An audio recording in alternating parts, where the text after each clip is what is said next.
I have a project coming up. This project is remodeling the caravan that we have.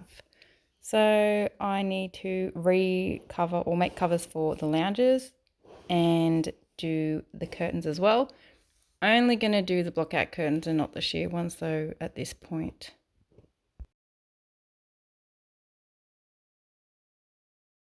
And these pelmet things can be the very last thing I do because it looks as if the material is stapled onto this wood.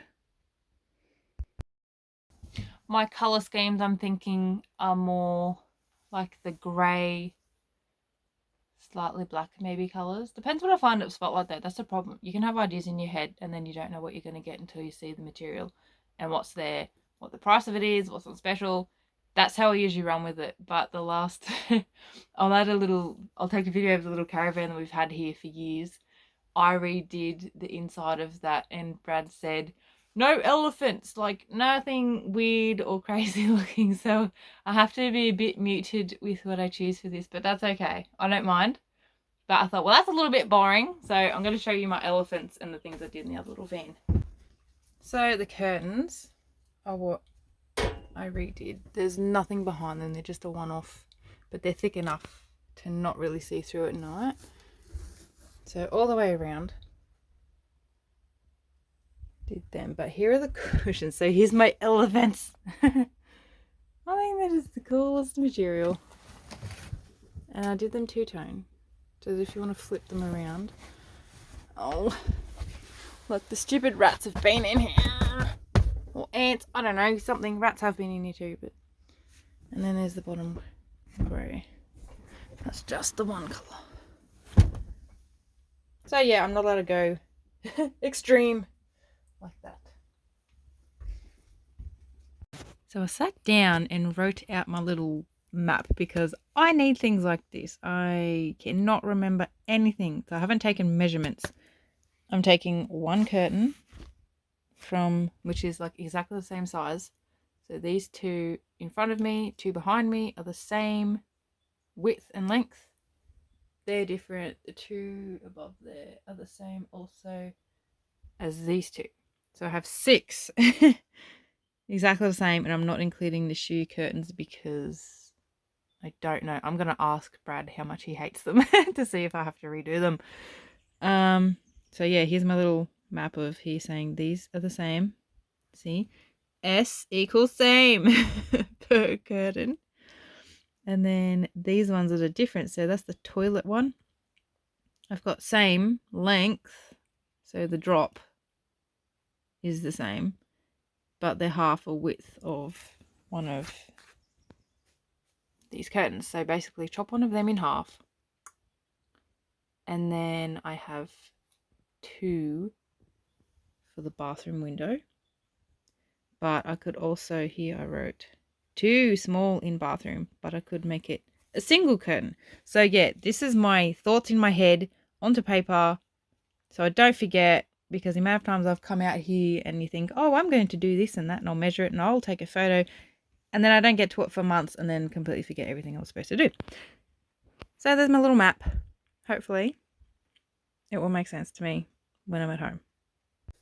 So my original plan was to remake the whole covers for these things, but I was just going to do it. Everyone has 2 zippers on them. So this is the back of the cushion. This is the top. No, this is the one you sit on. That's the back, not the top. But yeah, all of them 2 zippers. And I was willing to do that, but then my husband mentioned that aren't I just going to cover them, kind of like a seat cover, as in just make one to go over everything there. So I'm going to go with that way because it is going to be a lot simpler. It gives me a bit of an out to not try and test my skills and put all the zips in things. But I couldn't bring all the cushions back, so I don't have all the zips to unpick out of this and put into the new covers anyway. So yeah, just making covers to go over the top. Not sure how I'm going to work with this little curve thing. Maybe I'll just make it go straight over. We'll see. I'll have to figure that out. So the material that I collected, I will do the blockout version of curtains because I found this blockout material at a very good price for curtains. So they are going to be that.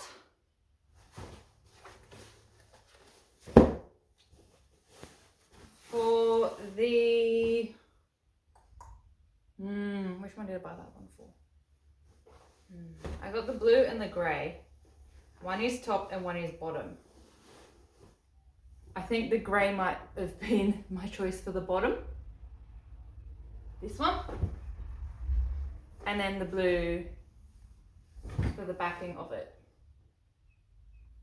So that way, if you get the grey dirtier by sitting on it, probably won't show as much as the blue. So that's what I'm going to do. I think it'll work. My first thing I'm going to try and do is just lay the material that I want to cover it with over the top, get the main gist of how wide it is, measure it, keep a track of it written down in my book so that I know exactly what I've done. I don't know which side is the right side. How I want this to work. Keeping the design simple, I'm going to stitch here like a pillowcase style, which you won't see because then I'll flip it right side out once I do that. But the top will fold over and the bottom as well. Like this. And then I will do a little hem so you don't see the selvage. And I can probably move this one up a bit further. So it will just sit, not that you're going to see this side because it's sitting on, but then it will give me a little bit more down here to bring around and do. So after I do that, then I will cut out the shapes of these and then stitch them the part way around there and then figure out how far I'll take that bit in. I'll need an edge so that you don't just see a flap along this side. I was going to attempt this a different way. I measured it and took measurements. No, I pinned my paper on so it won't move. And then I'm going to basically see if I can trim around it. And then I can tidy it up a little bit more once I get the initial cut.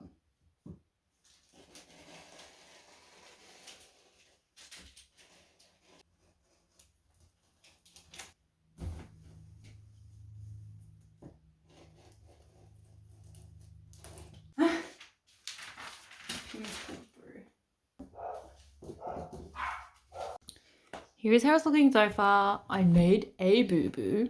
I was talking about this piece.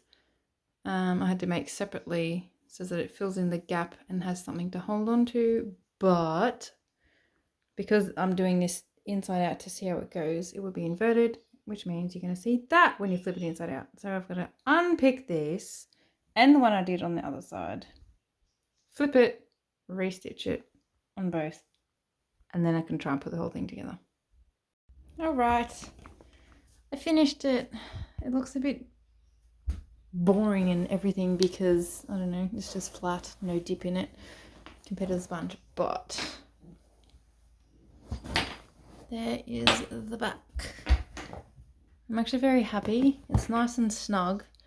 I originally did think I was going to have to like make straps to go and maybe button them or Velcro them so that the sides would pull in, but it's pretty good. It's probably just a little bit tight. I might do the other one a little bit looser, maybe. But so glad it's done. But my back is over sewing, so I need to stop and finish the other one some other time.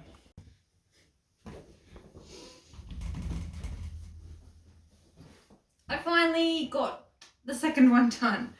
Here's how it looks. This is the second one on it that I did, and it's just a little bit looser, and I think it does fit slightly better, but the other one is just gonna have to be how it is. And this is the first one I did. I'll show you I just overlocked the seams on the inside to make it just a little bit of a tidier finish, because that's how I want it. It's going to stop this from fraying any further, and it just makes me feel better that I tried to do a half decent job on it. So that's the two bottom ones done. I'm wondering if I should have done this as like a part thing. Should I do this as a part one for the caravan remodel? I don't know. We shall see. So after finishing that clip, I gave it much deliberation for about a minute. I'm going to just post this tonight because I need to put out a video to be consistent, and then I will continue my journey of caravan remodeling to the back cushion covers, because I don't know what I'm going to do with them or how I'm going to do them, and then I'll do curtains and all that. So stay tuned.